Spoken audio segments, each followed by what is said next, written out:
तो आज का लेक्चर स्टार्ट करते हैं। आज का टॉपिक अपना है रिप्रोडक्टिव हेल्थ। ठीक है। तो रिप्रोडक्टिव हेल्थ का हम लोग फर्स्ट सेकंड और थर्ड लेक्चर का जो रिवीजन है वो आज हम लोग करने वाले हैं।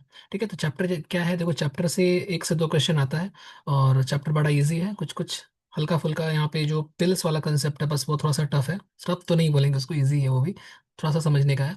ठीक है। बाकी सारा याद करने वाला टॉपिक्स है यहाँ पर। ठीक है। तो बहुत इजी चैप्टर है, स्कोरिंग चैप्टर है। ठीक है। तो एक बार फर्स्ट बेसिक से स्टार्ट स्टार्ट किया जाए, इंट्रोडक्शन से। Yes. So first of all reproductive health किसे कहते हैं? ठीक है। तो what do you understand by the term reproductive health, किसे कहते हैं? ठीक है। The term reproductive health refers to, क्या क्या है देखो, अब यहाँ पे कुछ पॉइंट्स हैं तो एक एक करके सारे पॉइंट्स को फटाफट डिस्कस किया जाए। लिखना नहीं है आपको, बस सुनना है। ठीक है।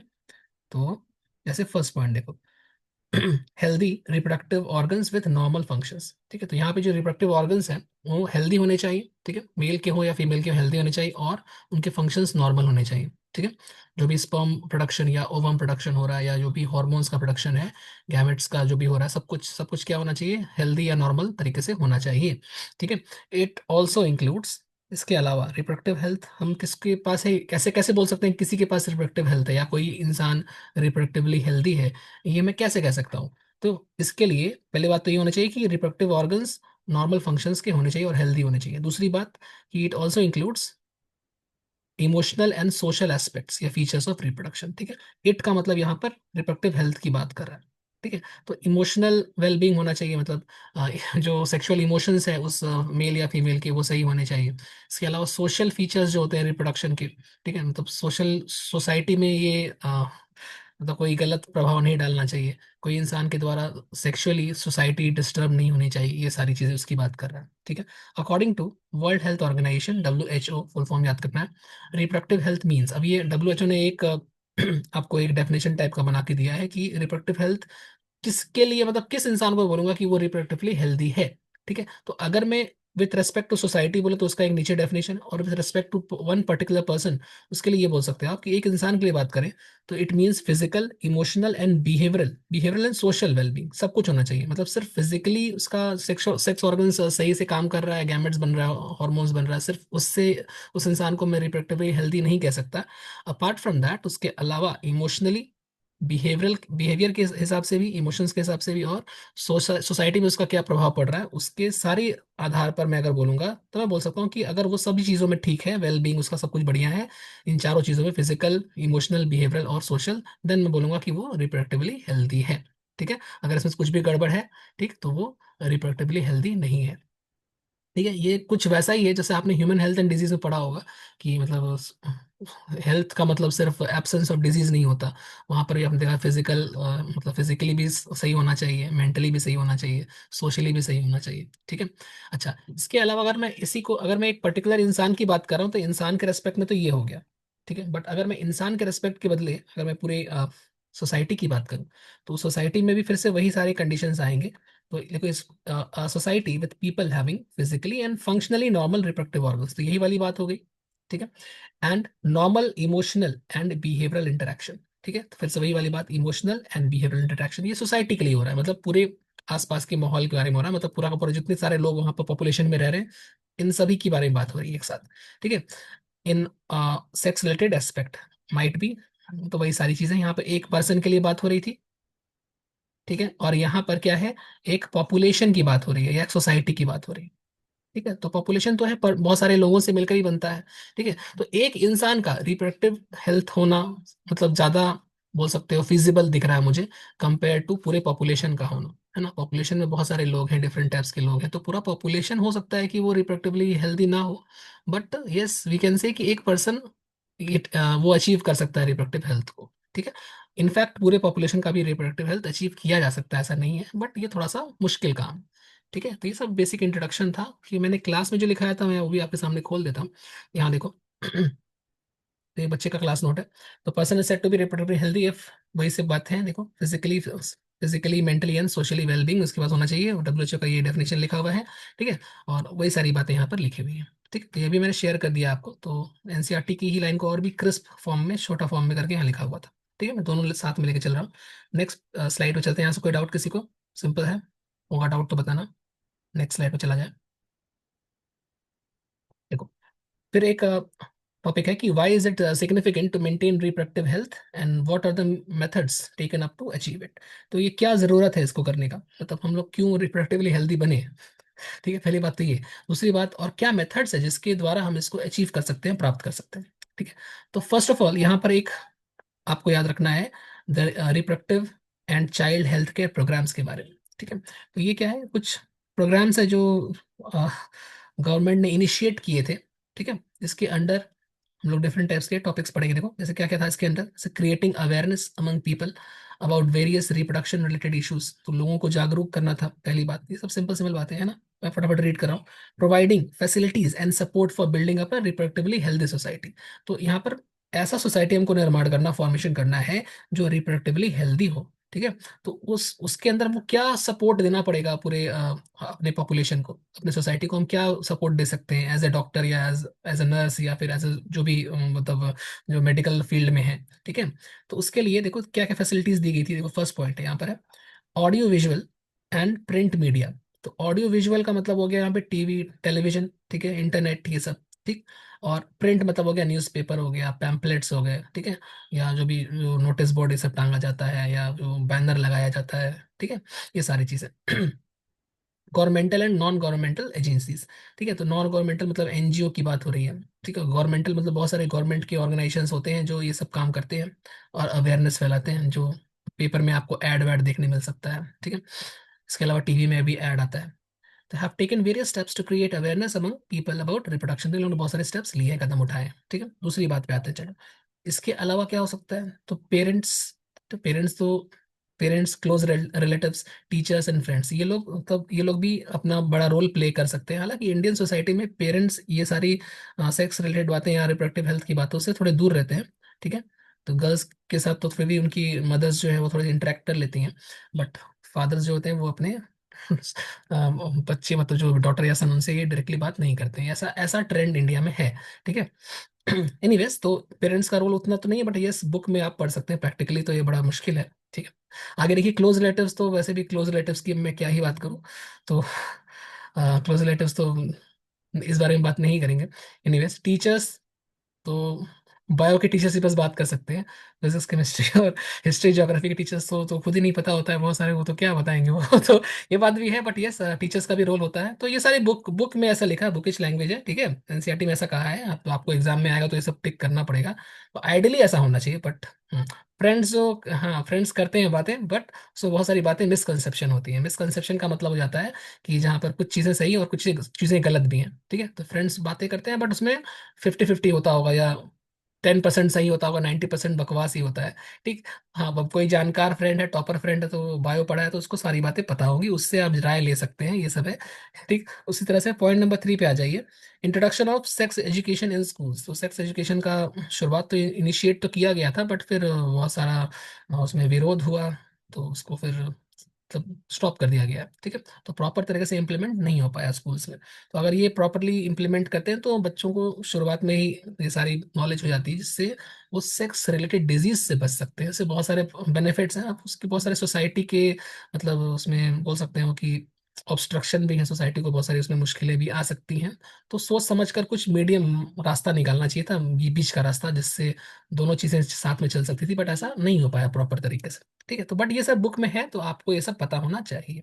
ठीक है, तो ये पता होना चाहिए, क्योंकि अगर मान लो क्वेश्चन नीट में आ गया तो स्टेटमेंट वाला क्वेश्चन यहाँ से आ सकता है। ठीक है, अच्छा ऐसे ये सब लिखा है कि ये सब स्कूल में अगर पढ़ाया जाए तो मालूम पड़ता है कि सेक्स रिलेटेड कैरेक्टर्स और फंक्शंस जो है, इनको हम आराम से समझ सकते हैं, और सब ये भी समझ सकते हैं, डिफरेंशिएट कर सकते हैं, फर्क समझ सकते हैं कि क्या सच है और क्या मिथ है, मिसकंसेप्शन है। ठीक है, जैसे बताया ना फ्रेंड्स के बारे में कि मान लो 10% वो सही बता रहा है, 90% वो गलत बता रहा है। ठीक है, तो 90% जो है वो सेक्सुअल चीज़ों के बारे में उसको ठीक से आइडिया नहीं है, बट वो अजम्पशन है, कहीं सुनाई बातें हैं। तो इससे क्या होता है ना कि बहुत सारी बीमारियों का ये कारण बन जाता है फ्यूचर। तो आप बीमारियां भी पढ़ेंगे रिप्रोडक्टिव हेल्थ में, वहां पर आप इसको देख सकते हो। मैं बताऊंगा अभी, अभी बीमारियों का समय नहीं आया है, बीमारी आएगी कुछ देर बाद, अभी टॉपिक आएगा तो वहां हम लोग पढ़ेंगे उसको। ठीक है, जैसे पॉइंट पॉइंट नंबर नेक्स्ट पढ़ो, पॉइंट नंबर 4। तो proper if proper information about reproductive organs, अगर प्रॉपर इंफॉर्मेशन दे दिया गया रिप्रोडक्टिव ऑर्गन्स के बारे में। एडोलेसेंस, एडोलेसेंस किशोरावस्था को बोलते हैं। ये एक वो टाइम पीरियड होता है जहां पर एक जो बच्चा होता है, ठीक है, वो चाइल्डहुड से एडल्टहुड की तरफ ट्रांजिशन करता है। ठीक है, चाइल्डहुड से वो मतलब चाइल्ड से एडल्ट बनता है। ठीक है, कॉमन भाषा में बोले जवानी की तरफ वो जा रहा है। ठीक है, बचपना उसका खत्म हो रहा है, वो जवानी उसको आ रही है। ठीक है, ये जो समय है, टाइम पीरियड है, जिस समय ये सब सारी चीजें हो रही है, उसको एडोलेसेंस बोलते हैं। और जो प्रोसेस है उसको हम प्यूबर्टी बोलते हैं। ठीक है, प्रोसेस का नाम प्यूबर्टी है। और जो टाइम है, जब उसका लाइफ का जो टाइम है, ठीक है, जैसे 10 साल 11 साल फीमेल्स में है, मान लो 9 10 से 11 साल के बीच।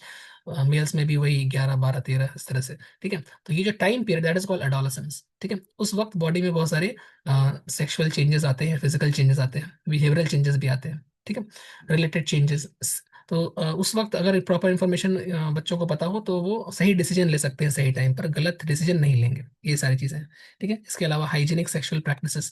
ठीक है, सेक्सुअल प्रैक्टिसेस जो सेक्सुअल इंटरकोर्स वगैरह है, उसमें हाइजीनिक तरीके से कैसे इसको किया जा सकता है। ठीक है, बीमारियां ना फैले, इसकी बात हो रही है। सेक्सुअली ट्रांसमिट डिजीज ना हो, एसटीडी, एड्स एक्सेट्रा, ये सब है। ठीक है, तो एड्स एक तरह से एसटीडी का एग्जाम्पल है वैसे तो। इसके अलावा और भी एग्जाम्पल्स हैं, गोनोरिया है, herpes है, बहुत सारे हैं, आगे मिलेगा आपको। ठीक है, are provide to students, it would be helpful to live a reproductively healthy life. तो ये एक मतलब उनको प्रॉपर इन्फॉर्मेशन अगर मिलता है तो उनको एक proper healthy life, reproductively healthy life जीने को मिल सकता है। पुराने जमाने में इंडिया में ये सब कल्चर था, बहुत साल पहले, हजारों साल पहले। बट अब ये कल्चर यहाँ इंडिया में मतलब नहीं है, मतलब ये एक टैबू बन चुका है, मतलब ये एक, मतलब लोग इस पे बात करने में तो कतराते हैं। ठीक है, एनीवेज, चलिए तो आगे बढ़ते हैं फिर। यहाँ से कोई डाउट किसी को, कुछ भी, कोई डाउट किसी को नहीं है तो आगे बढ़ा जाए। ओके, देखो, fertile couples and people in marriageable age group should be educated about. तो फर्टाइल कपल जो होते हैं, जो मतलब रिप्रोडक्शन कर सकते हैं, ठीक, और ऐसे लोग जो भी जिनकी शादी की उम्र हो चुकी है, मैरिजेबल एज ग्रुप में है, ठीक है, उनको एजुकेट करना चाहिए किस बारे में? किस बारे में? देखो, first number one, birth control methods के बारे में। तो बर्थ कंट्रोल मेथड भी आपको पढ़ना है अभी आगे चलकर, कैसे हम बर्थ को, बच्चों के अनवांटेड बच्चों को कंट्रोल कर सकते हैं ताकि पॉपुलेशन ना बढ़े। ठीक है, बर्थ कंट्रोल मेथड्स हैं कुछ। ठीक, सेकंड क्या है, देखो, केयर ऑफ प्रेग्नेंट मदर्स। अगर कोई फीमेल प्रेग्नेंट है, ठीक है, तो उसका कैसे ध्यान रखना है, इसके बारे में स्टडी करना होगा। ठीक, तीसरा क्या, मतलब इसके बारे में बताना होगा, लोगों को जागरूक करना होगा।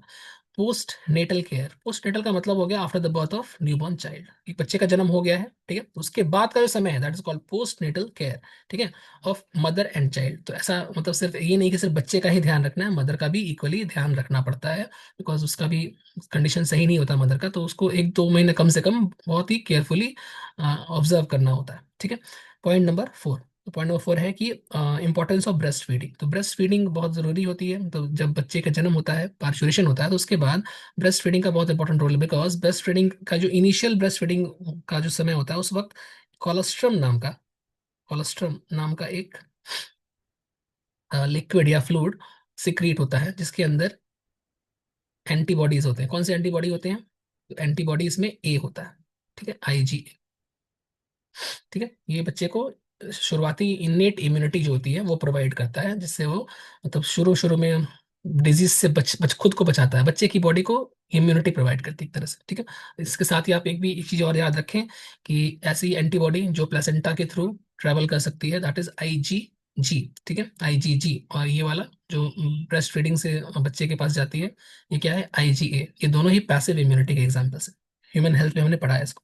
ठीक है, जिन लोगों ने नहीं पढ़ा वो ह्यूमन हेल्थ का लेक्चर देख सकते हैं, मैंने डाल रखा है ह्यूमन हेल्थ प्लेलिस्ट के नाम से। ठीक है, डिटेल में पढ़ाया सब कुछ। पॉइंट नंबर 5 पे आ जाओ। Equal opportunities for male and female child. ठीक है, तो इसमें क्या होता है ना, जैसे कि एक एग्जांपल सोचो, जैसे एग्जांपल सोचो, जैसे मैंने क्लास में बताया था इसको, कि जैसे मान लो ये है मिस्टर एक्स और ये है मिसेस एक्स। ठीक है, इनका जब इनकी जब शादी हुई तो इनका प्लान था कि हम लोग क्या करेंगे, हम दो हमारे दो करेंगे, मतलब एक एक इसमें इनका बच्चा लड़का होगा और एक क्या होगा, इनका डॉटर, एक लड़की होगी। तो इन्होंने ये प्लान किया था। ठीक है, इन्होंने ये प्लान किया था। तो भगवान ने इनकी सुनी, लेकिन आधी सुनी, तो इनको पहले क्या हुई, लड़की हुई। ठीक है, एक लड़की हुई। अब अब इनको है कि नेक्स्ट वाला जो है वो लड़का हो जाए। ठीक है, तो नेक्स्ट फिर से इन्होंने ट्राई किया, तो क्या हुआ, फिर से लड़की होगी। डॉटर का नंबर एक से बढ़कर दो हो गया। ठीक है, तो अभी कितना लड़का कितना लड़की है? टू लड़की और एक, सॉरी, जीरो लड़का, 2 0 चल रहा है। ठीक है, दो लड़की जीरो सन। फिर उन्होंने बोला एक और ट्राई। ठीक है, 3 लड़की, जीरो सन।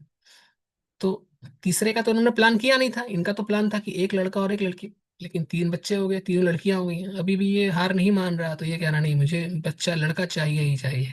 ठीक है, तो एक पावर ट्राई करता है, फिर से लड़की हो जाती है। ठीक है, 4 0 हो गया।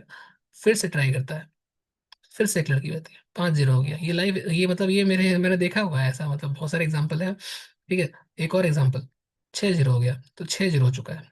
ठीक है, इसके बाद फिर इसने हार मान ली, या फिर और नहीं हुआ इसका बच्चा, तो 6 हो गया इसके पास। अब देखो ये हम दो हमारे 6 हो गए।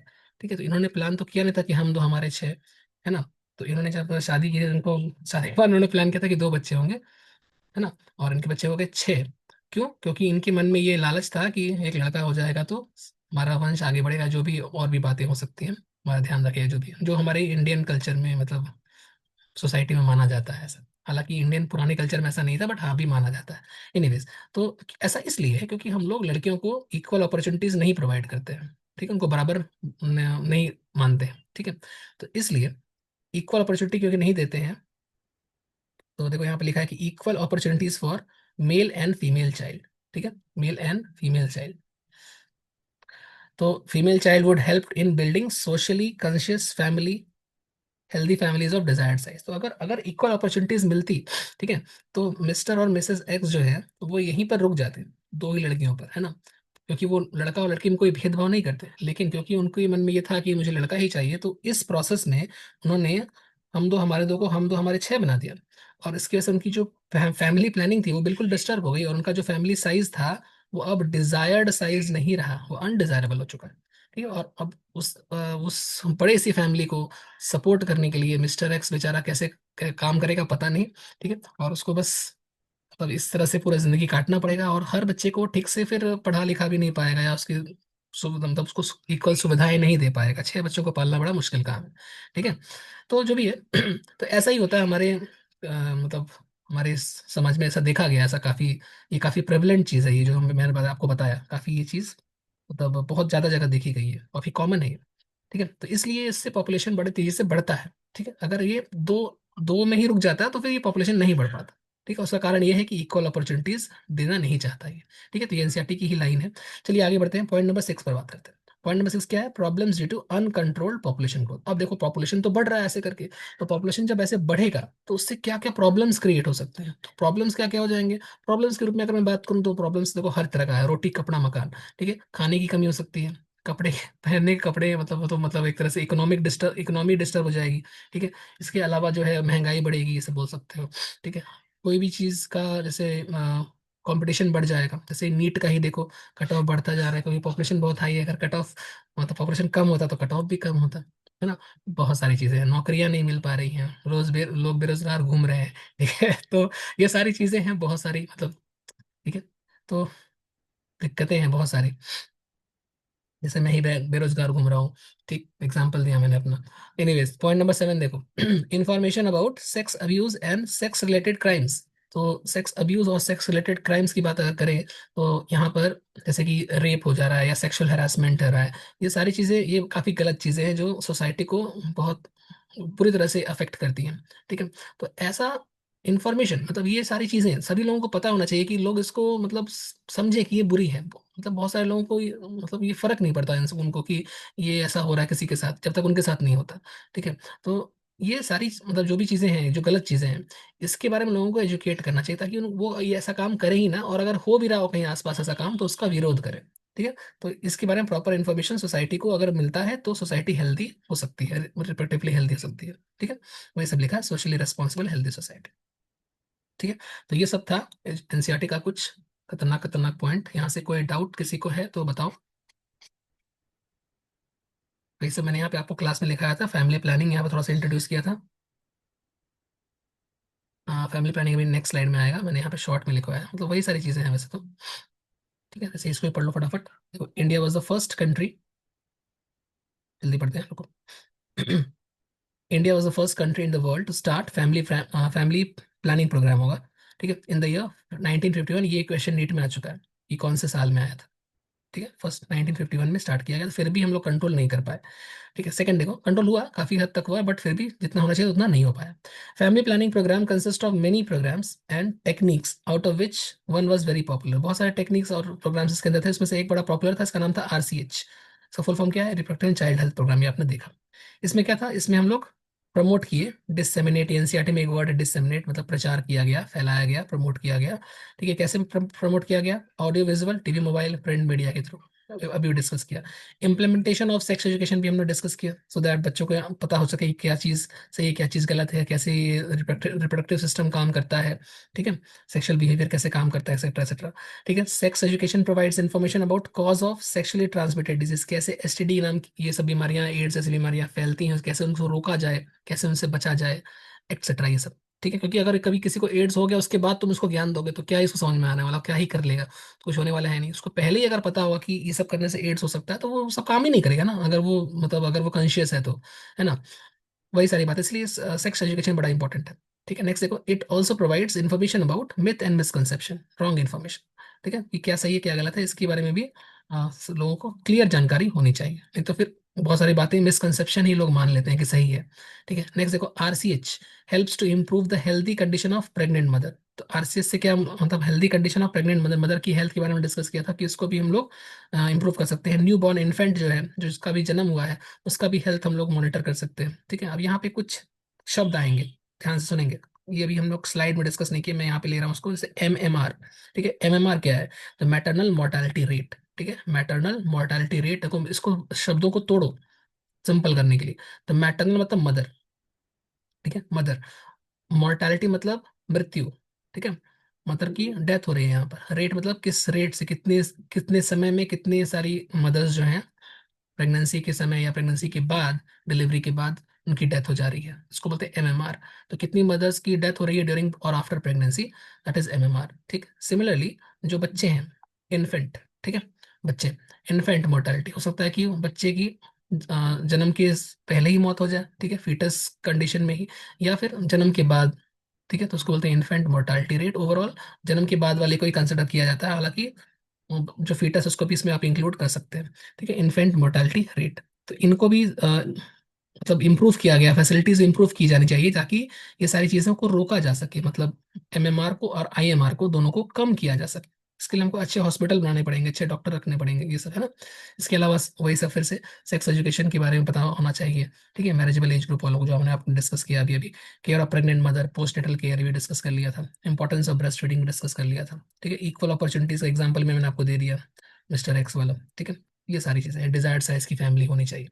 ठीक, तो एक बार चलते हैं स्लाइड पर, बचा कुछ टॉपिक निपटाते हैं। किसी को डाउट है यहाँ से? होगा तो बोलना। यस, तो let's come to the third slide. देखो, रिप्रोडक्टिव हेल्थ रिक्वायर्स, क्या क्या चाहिए रिप्रोडक्टिव हेल्थ में अपन को। तो फर्स्ट देखो, स्ट्रॉन्ग इंफ्रास्ट्रक्चरल फैसिलिटीज, मतलब अच्छे हॉस्पिटल्स चाहिए, है ना। नर्सिंग होम अच्छा होना चाहिए, मशीन्स अच्छी होनी चाहिए वहाँ पर, मटेरियल सपोर्ट मशीन्स, इक्विपमेंट्स हैं वहाँ पर। ठीक है, और प्रोफेशनल एक्सपर्टीज, मतलब अच्छे डॉक्टर होना चाहिए, नर्सेस होनी चाहिए, ओवरऑल सारी सुविधाएं होनी चाहिए, तब आप रिप्रोडक्टिव हेल्थ को अचीव कर सकते हो, ये भी है।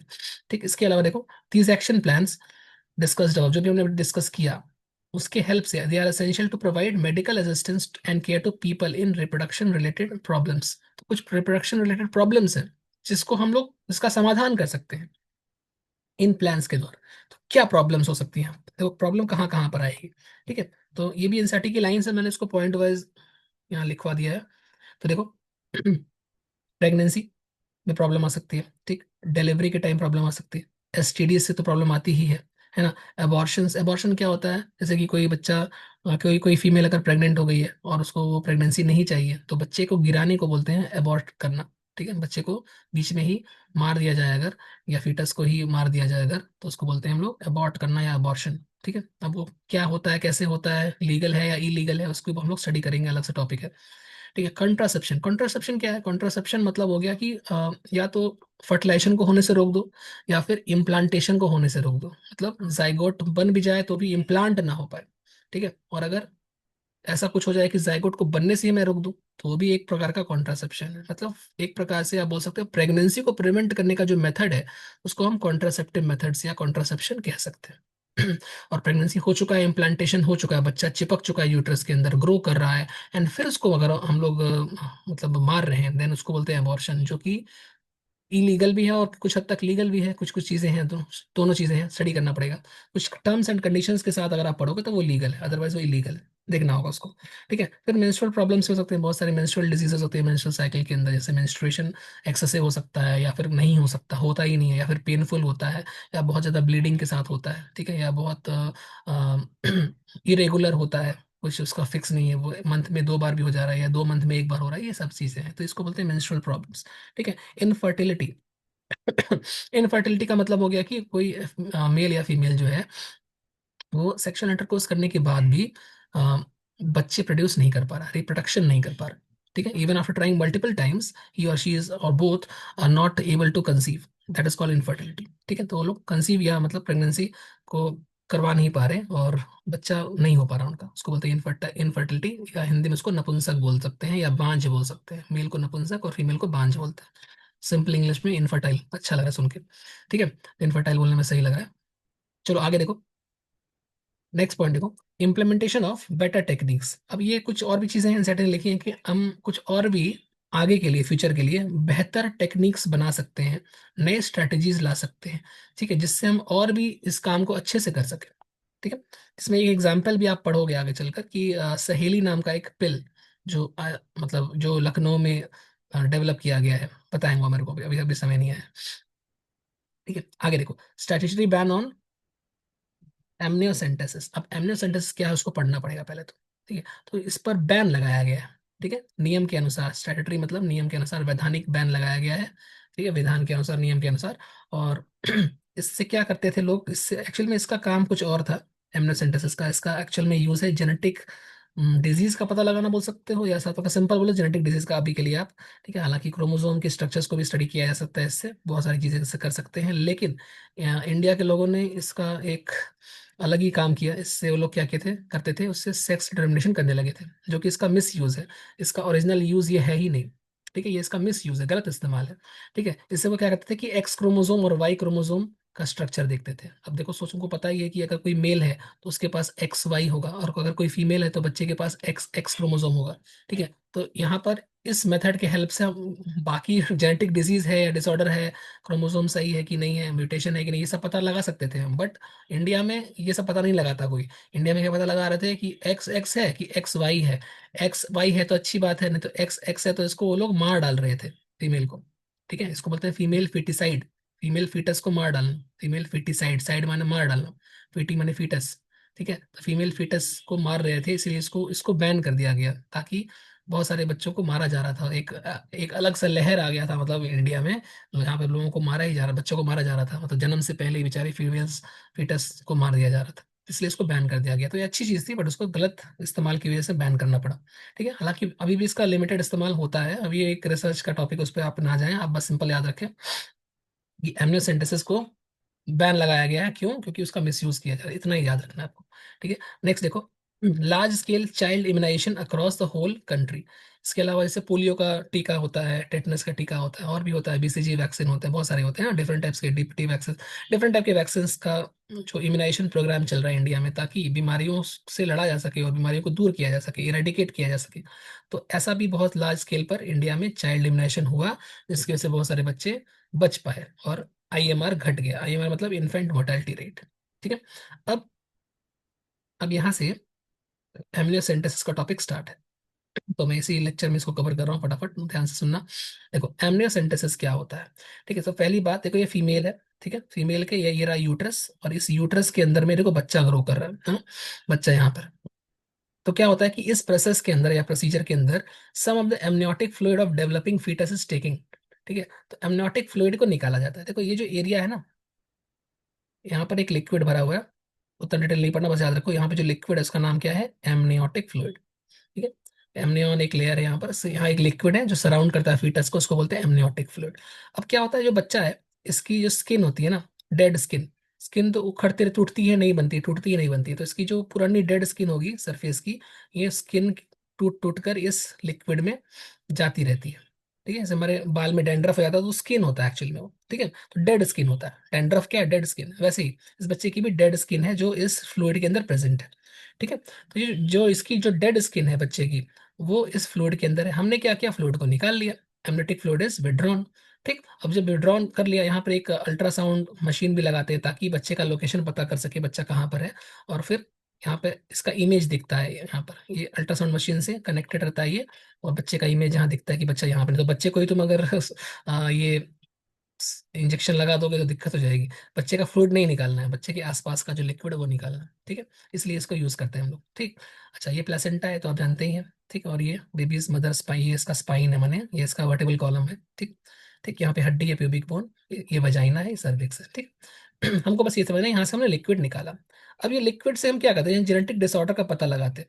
उस लिक्विड के अंदर बच्चे का क्या था, स्किन था। स्किन के अंदर क्या मिल जाएगा, स्किन सेल के अंदर में, स्किन सेल से हम लोग क्या निकालेंगे, बच्चे का डीएनए। और बच्चे के डीएनए से हम क्रोमोसोम के स्ट्रक्चर को स्टडी कर लेंगे। ठीक है, अब क्रोमोसोम का स्ट्रक्चर स्टडी करेंगे तो मालूम मालूम पड़ेगा कि डाउन सिंड्रोम है कि नहीं है, हीमोफीलिया है कि नहीं, सिकल सेल एनीमिया है कि नहीं है। ये सब हम चेक कर सकते थे। ठीक है, इसीलिए इसका मतलब डिस्कवरी हुआ भी था, इस मेथड को स्टार्ट किया गया था इसलिए। लेकिन इंडिया के लोगों ने क्या किया, इंडिया के लोगों ने बोला कि नहीं, हमें कुछ और चेक करना है। हमें क्या चेक करना है, हमें चेक करना है, ये सब हमको नहीं देखना, हमको देखना है कि एक्स एक्स है कि एक्स वाई है। ठीक है, अगर एक्स एक्स निकल गया तो फिर मुंह फुला लेना है और फिर डॉक्टर को बोलना है कि इसको मार दो। ठीक, और यही हो रहा था, इसी को बोलते हैं फीमेल फिटिसाइड। और इसीलिए इस एमनियोसेंटेसिस के प्रोसेस को बैन कर दिया गया। हालांकि इसके अच्छे हम लोग यूज कर सकते थे, बट नहीं अब कर पा रहे हैं ठीक से। ठीक है, हालांकि फिर भी इसका यूज कहीं ना कहीं होता है, लिमिटेड स्केल पर। ठीक है, यही सर है। अब तक को एक बार यही था, तो एक बार मैं एनसीईआरटी मतलब ये खोलता हूँ, ये नोट्स।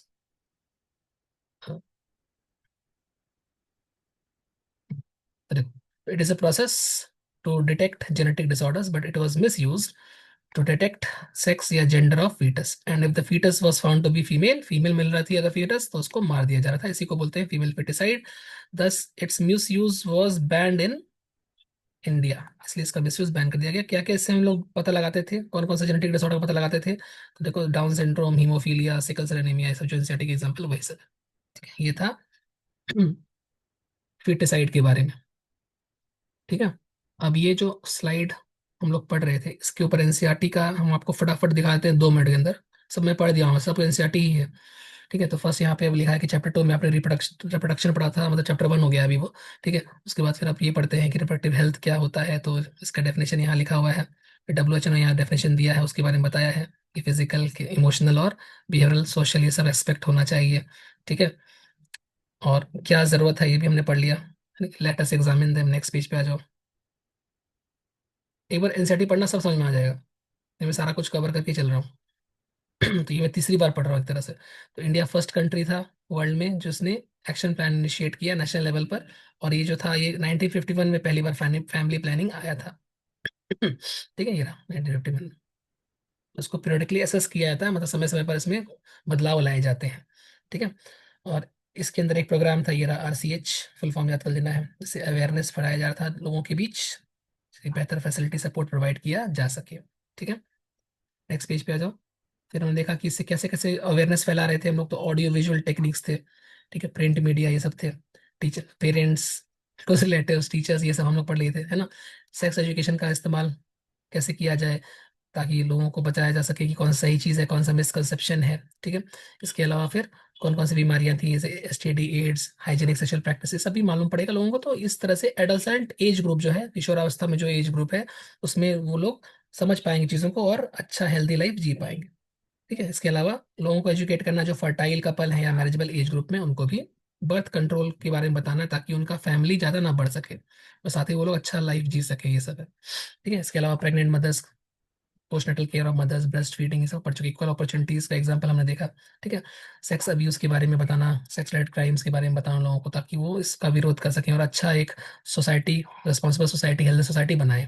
ठीक है, और इस तरह से अगर हम सक्सेसफुली इसको इम्प्लीमेंट करते हैं तो ये सब कुछ ठीक किया जा सकता है। ठीक है, और इसके अलावा नई स्ट्रेटजीज को भी हम ला सकते हैं, लास्ट में वो लिखा है। फिर लास्ट में लिखा है कि स्टैट्यूटरी बैन लगाया गया एमनासिस पर। इससे हम लोग, मिनेस मतलब एक प्रकार से बोल सकते हो कि श्राप,